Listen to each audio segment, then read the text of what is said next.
I think we did best. I think we did well. On a scale of 1 to 10, I'll give it a 9.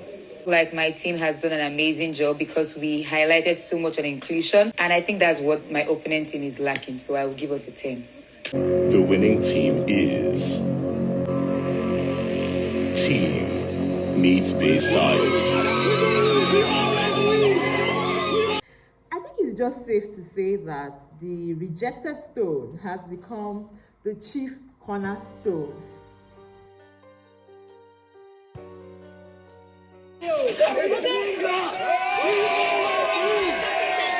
You know, it's very funny to see how most of the times things just change for people. Like, the narrative about you can just change in the twinkle of an eye. Because I always win. Hi guys, welcome to another episode of Lucy's Quick One, talking the Big Brother Naija show season 10, 10 over 10, no zero, no minus, 10 over tears, 10 over drama, 10 over bad blows, 10 over love, and everything in between. Now, this will be a short video. I'm still at work, but I really had to talk about this wager presentation because remember I talked about in my previous videos about how interested I was about this presentation, about meat-based meals and plant-based meals. Guys, you would agree with me, for all those who watched the wager presentation, that the both teams gave their best. Like, when I saw them yesterday, I was listening. Sometimes I caught myself clapping. Sometimes I caught myself, like, you know, being like, are you sure about that? However, there are certain people that definitely did impress Big Brother to make one of the teams, which is the meat-based meals, to win the presentation yesterday. But I would say that, first of all, I think the reason the meat-based meals won that task yesterday would be because of their uniformity. The moment I saw that these guys were dressed in white and black, I knew that they were there to make a statement. And it's very ironical, like I said at the introduction of this video, about how, you know, you would think that you know something and at the end of the day you would not. Because watching the meat-based meals team practice and prepare for their task, I was always thinking that these guys will not win. I always thought that the plant-based meals would win because of how coordinated they were, because of how much materials they were bringing, because of how Gigi like carried all of these things on her head. I really just thought that these guys were going to win. But when the presentation now started and I watched the way the meat-based meals started their presentation, you know, the coordination, all of them came on stage, introduced themselves, carried the audience along. I was like, okay. So when the plant-based meals came up, right, they actually did also try their best, like giving illustrations. Like, Big Brother gave kudos to Tracy, or one of the housemates called Tracy, because of how she tried to like use the materials to explain. But somebody like Woodboy, while he was holding the materials, he kept on like, he would show them to Tracy and not the audience. And I was like, is that not a minus point?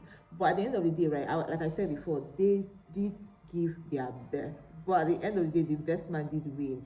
Because, you know, it was more about how Faith carried the thing, how Damboski also like had a debate without paper. For all those who have watched the debate, or for all those who have been able to like partake in one form of debate or the other, you know that you usually go without paper, right? So Damboski was there to close the whole thing without paper, and that was also something that made them win. Hey, now we're still saying the same thing. They just give me my protein. I make what I want to eat. You don't have access to the kitchen. That's what I'm telling you now. Am I expecting there to be fights afterwards? Of course, I am expecting there to be fight, because okay, afterwards, after Big Brother had announced that the meat-based meals team had won, right? They're celebrating, and then the plant-based meals were just there, you know, talking about the fact that okay, this person didn't do this right, this person didn't do that right, this was what we did wrong, so what we did right, this was how we knew that we're not going to win.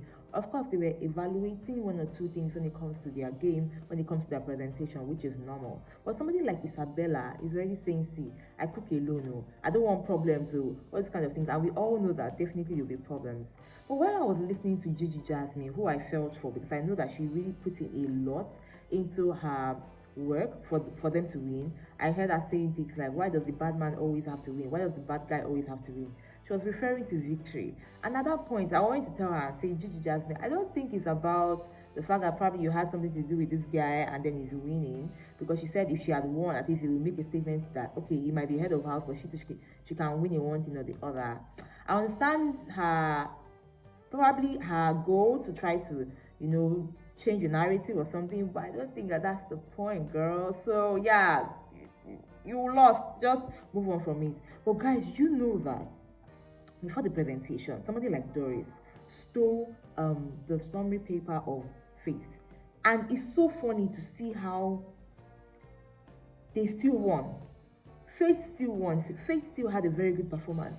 I think that it's one lesson that a lot of us need to learn, in the sense that no matter what it is your enemy might do to bring your downfall, or to say that you will not win or you will not rise, guys, if it is for you, it is for you. Because Faith was already like scattered, a lot of things had already happened, and he felt like he didn't know how it was going to go going forward when it comes to like the presentation. I mean, he had already prepared his paper, he had already prepared his points and everything, only for him to find out his paper was taken away and he had to start again. And despite everything, this guy still came up on top. Don't try the anointed. The thing just made me laugh, guys. I mean, like, I was like, Doris read everything and all of that, and she was able to like counter him when she was doing a presentation, like counter the team. I was like, this girl, you already know something that they do not know, which is all well and good, right? But at the end of the day, he still won. I always win.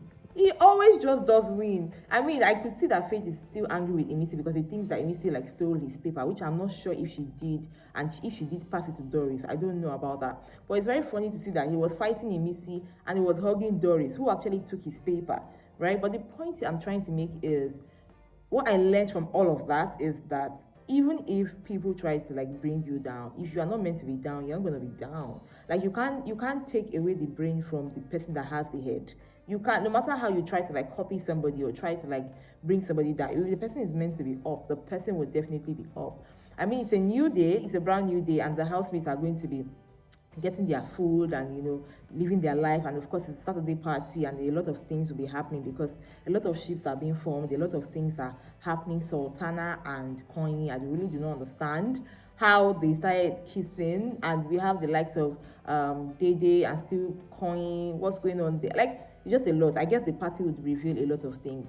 But I just wanted to talk about this major presentation and how impressed I was about how these guys went above and beyond for their presentation. And to the plant-based meals team, I guess I would say better luck next time. I got you more right here on this channel. Till next time when I have you with another update, remember to enjoy every moment. Bye.